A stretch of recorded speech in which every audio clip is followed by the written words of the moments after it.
Okay, so I brought a brief presentation to have something for you guys to visually take in. As Cindy mentioned, the Public Law 8499 program encompasses quite a bit. It encompasses both our flood response activities and our rehabilitation program, as well as some other authorities that we can provide assistance to state and local entities during a response event, an emergency event. So what I'm going to talk to you today primarily about is the interim policy that was issued in March of this year. So a little bit of background. In November, our headquarters issued a notification telling the districts to suspend issuing eligibility determinations, which are brought about by prior to November 25th. We would go out and inspect a levee, and we would issue eligibility determinations for rehabilitation assistance based on that inspection criteria. So there are programs that are in what we call our program, our rehabilitation program, that are active. These are systems that were either federally constructed, or there are allowances for non-federal systems to join our program by us going out and conducting an initial eligibility inspection, which most of the Delta levees would fall into that category, where we would go out, do an initial eligibility inspection, and then if it was determined that they meet our standards, then they would be allowed into our program, and then following a flood event, if they needed our assistance, we could go back out and help them with rehabilitation efforts. So in November, our headquarters issued a temporary suspension on issuing those eligibility determinations. The policy that was issued in March reinstated eligibility determinations, but based on a smaller subset of inspection items. So we have this large subset where, that we inspect under, and this new policy issued basically eligibility. We would still inspect all of those items, but eligibility would be based on a much smaller subset of those items. If that makes sense.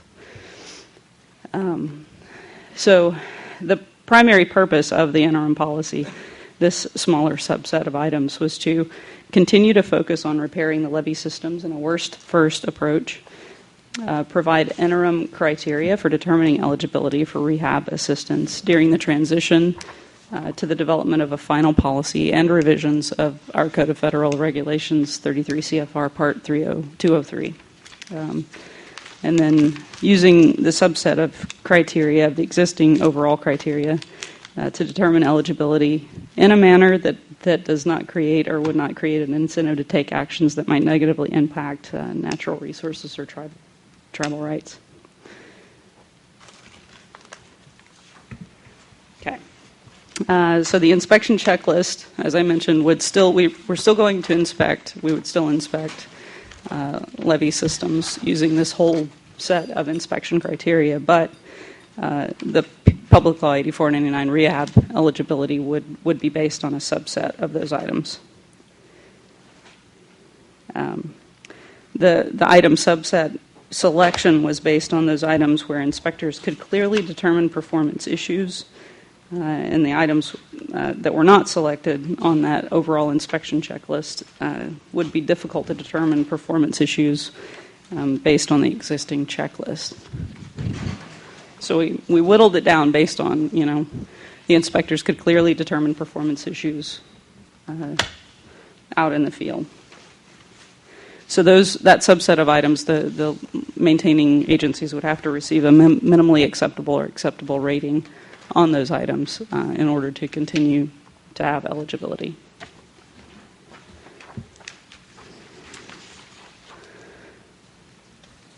So real quick, this is a breakdown of that subset of items, and the items in the green box are the ones that primarily affect us in our region, as far as our main, our typical inspection process. So encroachments, closure structures, slope stability on levee embankments, slope stability, erosion and bank caving, animal control, culverts and discharge pipes, and then relief wells and tow drains. So regardless of this policy, and as it's always been, if requested by the state to assist with flood fighting activities, flood response, we will be there to support. If a system is in our program or not, the only caveat is if it's solely an agricultural levee, we don't flood fight those. But whether you're active or inactive in PL 8499 rehab program does not matter as far as flood fight is concerned.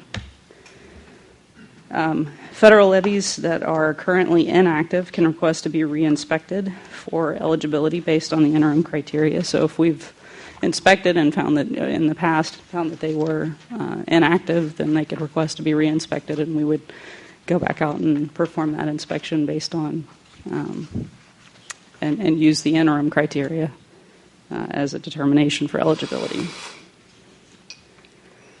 And the overall system rating will still be used to communicate the results of the inspection. So we would still relay, here are the issues, here's what we found during the inspection, but the overall system rating, as far as active or inactive, would be made on just that subset.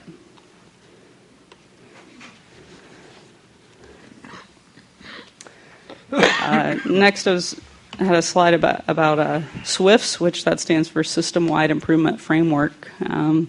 Just a little background on that. So there's a policy within the Corps that if you have been determined to be inactive or had items that were unacceptable,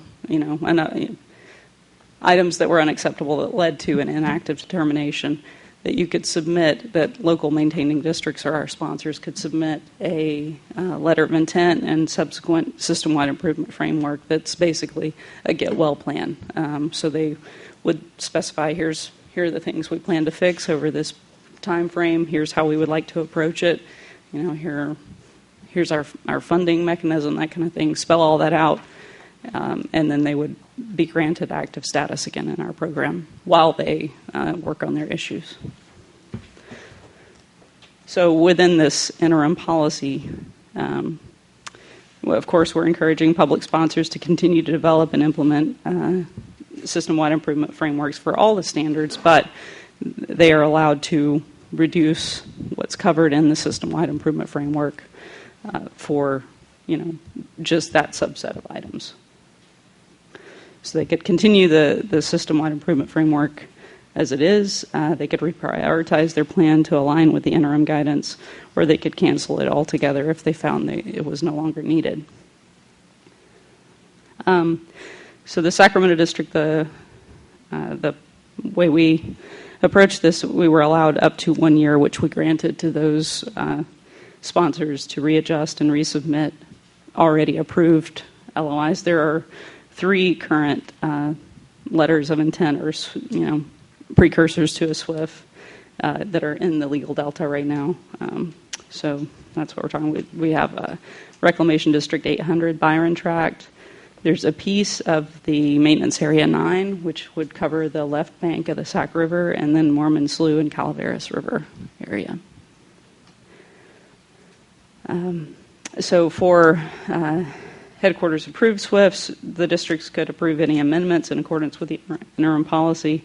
Any environmental compliance that the Corps determined would be required for the implementation of a SWIFT would be accomplished by USACE. And then the sponsors must provide all necessary documentation required for consultation under Section 7 and would need to complete any follow-on mitigation. So this, to emphasize as well, this policy does not impact ongoing studies or projects. New construction must still comply with the engineering technical letter, which would specify, vegetation is clear on the 15 feet out from the toe on each side, and then the slopes in the crown. And maintenance reporting by the sponsor is still required. That's not a change.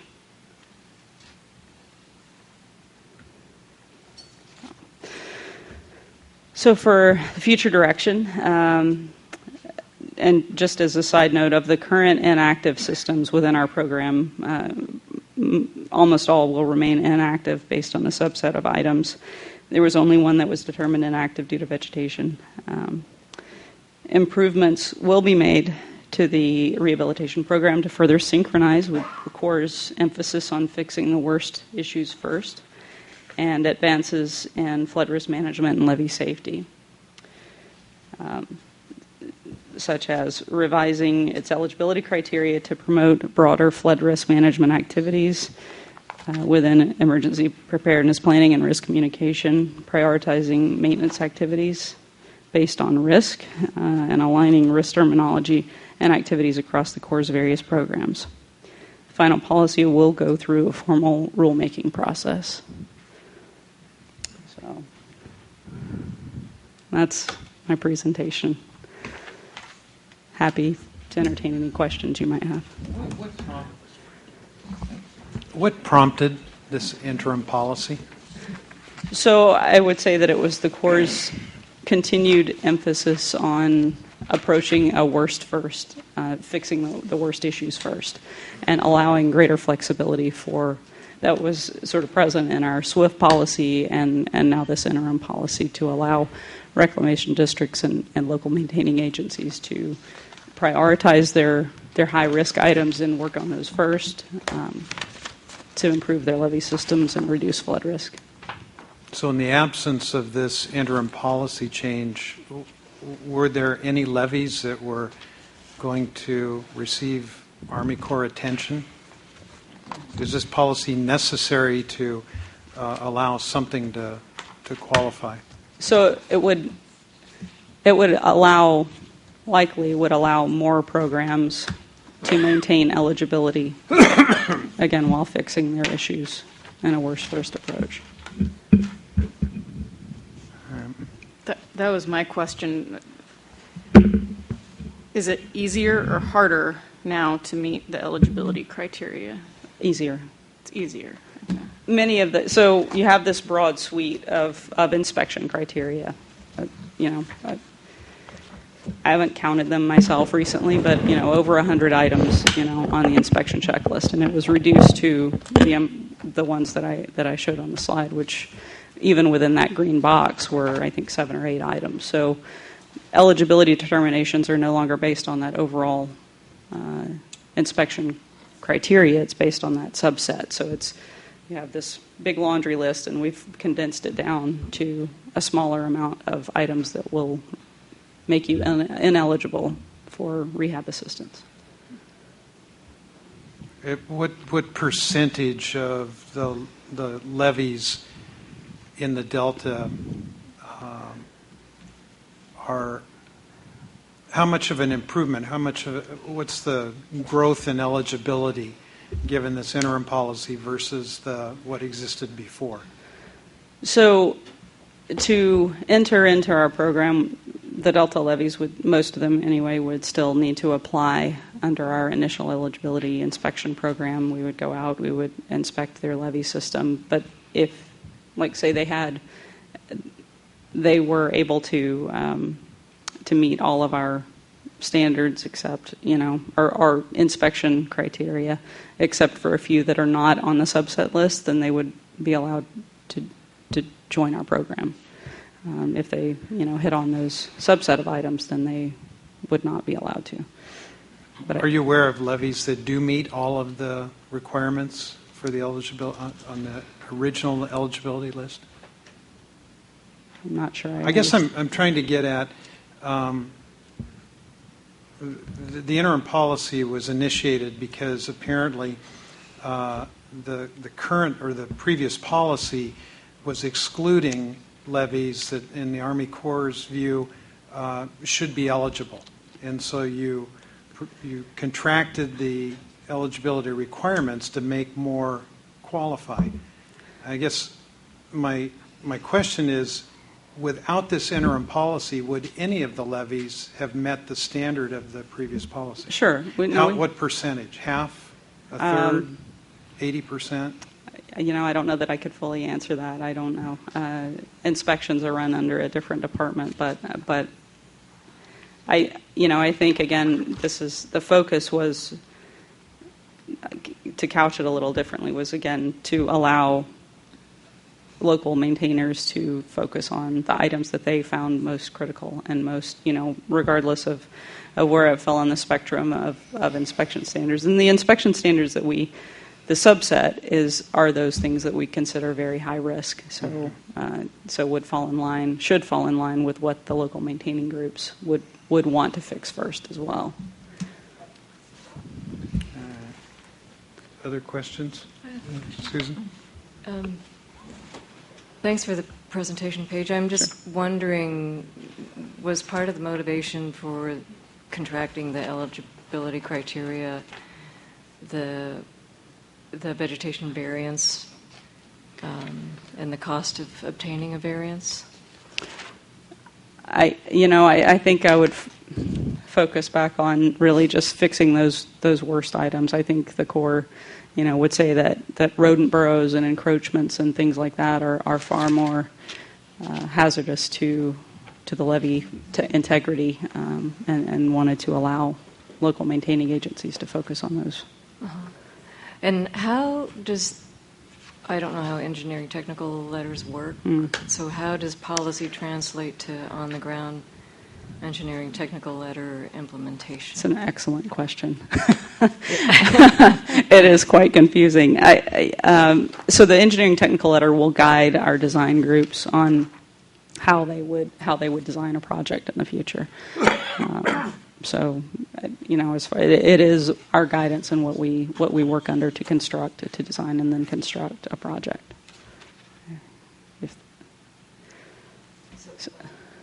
Follow-on question. So if I'm a reclamation district out in the Delta, and I really don't have the financial wherewithal to even meet these limited criteria, could I work with the Corps representative implementing that ETL, and we could work something out? So the ETL is geared towards new construction activities. Oh, okay. Yeah. So like new studies, ongoing civil work studies, that kind of thing that the Corps is engaged with.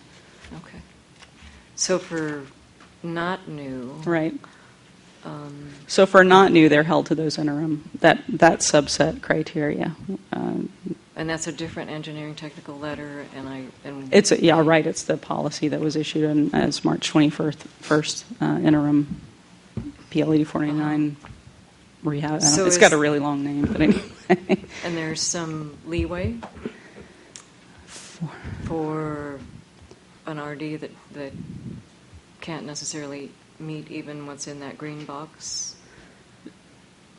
When we say worst first. Right. Is there a ranking of what's in the green box? No. No, we would allow that, especially if they submitted a system-wide improvement framework.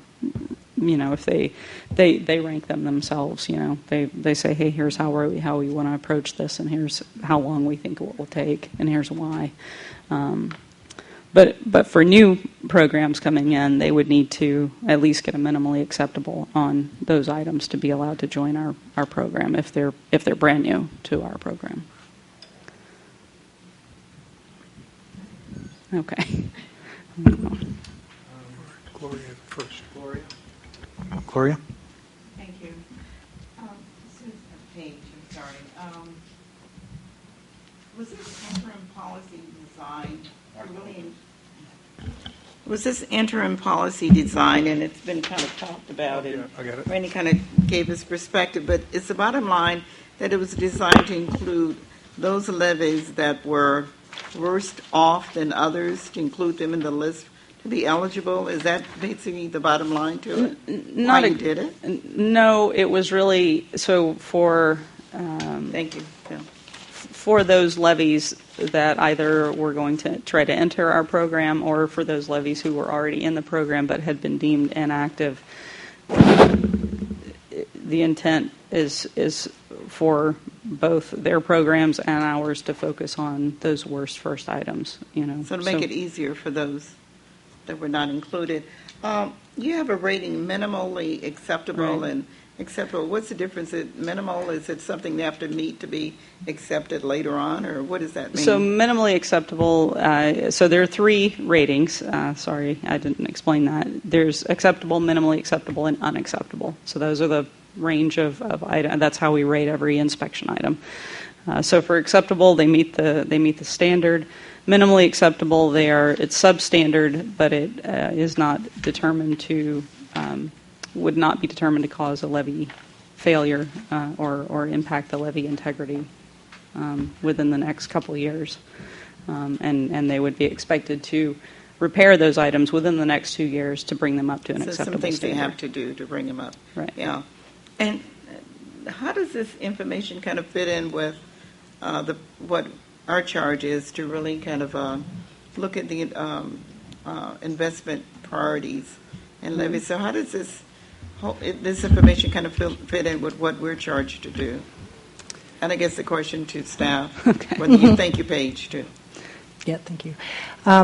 So I think the way we're looking at this is, first of all, understanding what is the worst first scenario and rankings and list that, as it falls out under the Corps program, as the reclamation districts are looking at it as well, looking at it under this program and understanding what the issues are around these levees or these stretches of levees, and then taking that information, and as we're generating the information for our own levee prioritization project, we'll also be looking at risk factors, at conditions of levees, and we'll want to make sure, while the criteria I think in some ways will overlap quite nicely, there'll obviously be some differences, and we'll want to factor in how their list looks compared to where we end up with. So I think it'll inform our process. Again, I think some of the criteria will definitely overlap, but we'll have other criteria we'll be looking at as well. If I might, too, I think one of the things that we've talked about is the importance of reclamation districts' abilities to participate in these federal programs is an insurance policy against disaster. We know we can't make the Delta completely safe, but we certainly want to be able to have the best chance we can to repair after disaster. And I think we look at both FEMA's programs and the Corps programs as an essential tool in that. And so the investment in bringing levees up to a standard that they can participate in those programs is in part a way to buy that insurance policy.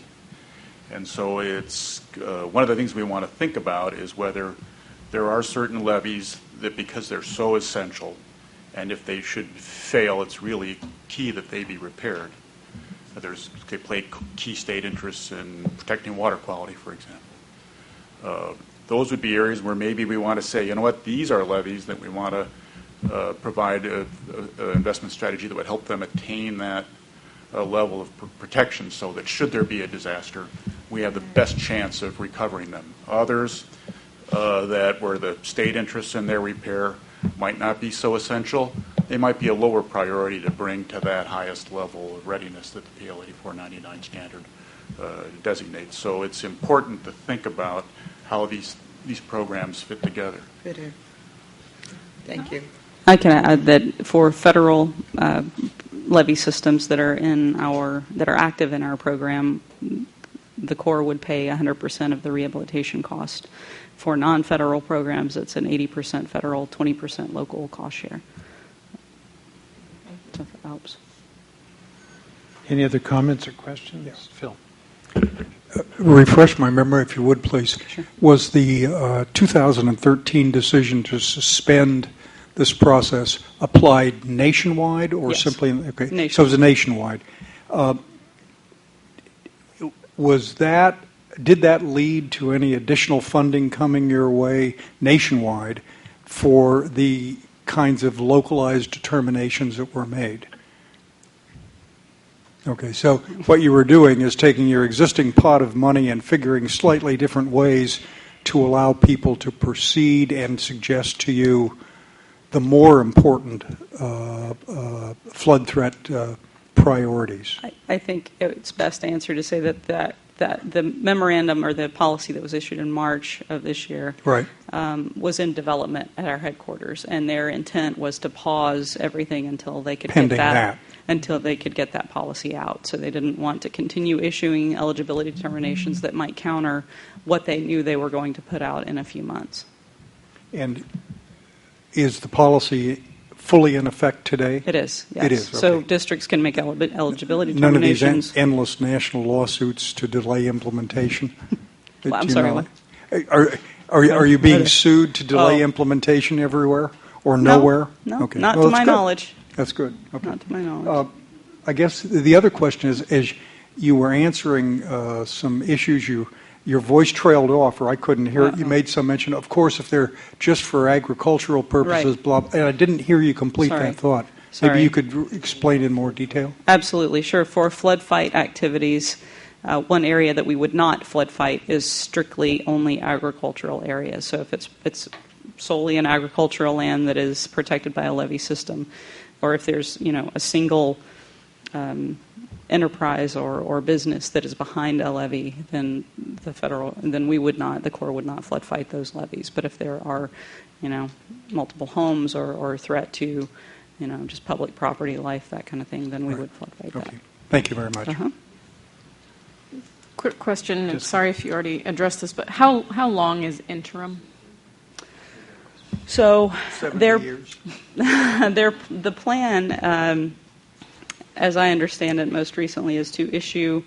The goal is to issue a public notice for public comment on our Code of Federal Regulation revisions. Hopefully by the end of this year. I believe their intent is to put out a public notice saying, new things are happening. Their goal to do that was in July, so next month. So I'm hoping that timeline sticks. But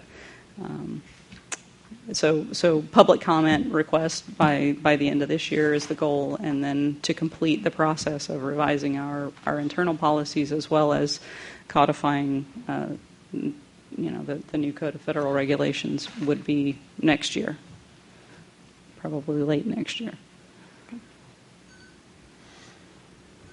Comments, questions? Cindy, I think we're finished. Okay. Well, thank you. Any concluding comments? I will say, obviously, we will be keeping a close eye, and thank you for the timeline question, because I was going to follow up with Paige on that, just so we're aware of when the changes are coming up, and obviously, if we have the opportunity to provide some input and comments. And again, we've been talking with staff from the Corps about participating in our levee prioritization study and project so that we can glean information from them and in the end be able to provide some information back. So, okay. Very good. Paige, thank you very much for coming. Thank today. you. Thanks, Paige. That concludes file item number 8. We will now move on to file item number 9, U.S. Army Corps of Engineers, Delta Islands and Levees Feasibility Study.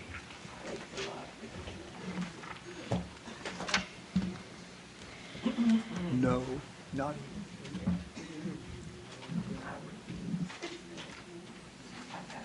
Yeah.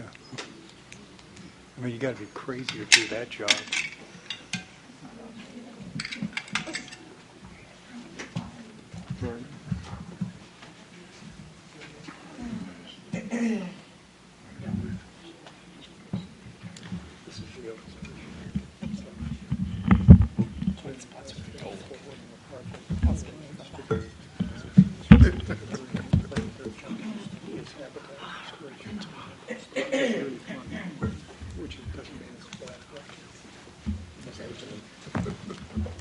Okay. Thank you for